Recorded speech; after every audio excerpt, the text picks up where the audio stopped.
Hello friends, तो स्वागत है आपका मेरे यूट्यूब चैनल पे। तो आज हमारी पॉलिटी सीरीज का डे 17 है और आज जो हमारी वीडियो है वो इंडियन काउंसिल एक्ट 1892 पे है।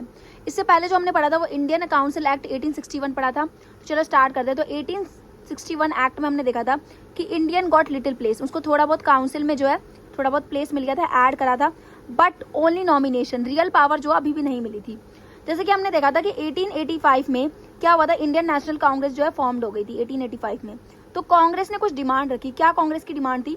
Increase the role of Indian in the council, की इंडियंस की जो रोल है उसको इंक्रीज करो काउंसिल में।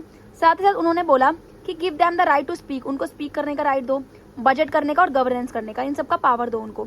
सो प्रेशर में आके ब्रिटिश काउंसिल ने जो था, ब्रिटिश पार्लियामेंट ने एक और एक्ट, इंडियन काउंसिल एक्ट 1892 जो है पास किया।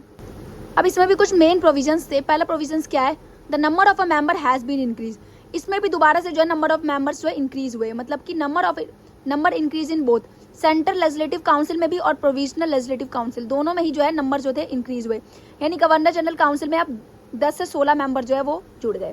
ठीक है। नेक्स्ट होता है इनडायरेक्ट रिप्रेजेंटेशन थ्रू नॉमिनेशन, मतलब अभी भी इनडायरेक्ट ही नॉमिनेशन के थ्रू जो है रिप्रेजेंटेशन जो है एंट्री हो रही थी, अभी भी डायरेक्ट इलेक्शन नहीं हो रहे थे। तो entry of Indians in the council जो कि इंक्रीज हो गया, मतलब इंडियंस की एंट्री और बढ़ गई, बट नॉट डायरेक्ट इलेक्शन, कोई डायरेक्ट इलेक्शन नहीं था। मेंबर्स वर नॉमिनेटेड किसके through? On the recommendation of university से मेंबर्स, अगर इंडियन को लगता है कि भाई, किसी को लगता है यूनिवर्सिटी की भाई ये इंडियन जो है सही है, इसको नॉमिनेट करो, इसको उसके अंदर जोड़ो काउंसिल के अंदर। ठीक है। डिस्ट्रिक्ट बॉडीज और म्यूनिसिपैलिटी, लैंडलॉर्ड, तो इन सबके रिकमेंडेशन के ऊपर से नॉमिनेशन हुए, बट डायरेक्ट इलेक्शन नहीं हुए। यानी कि इलेक्शन वर्ड नॉट मेंशन, ना ही मेंशन हुआ ना ही यूज हुआ, but system like election started from here, लेकिन सिस्टम इलेक्शन जैसा सिस्टम जो है यहाँ से स्टार्ट होता है। उसके बाद है राइट टू आस्क क्वेश्चन, को आस्क क्वेश्चन करने का भी इनको राइट मिला गया, जैसे member got the right to ask question from the government.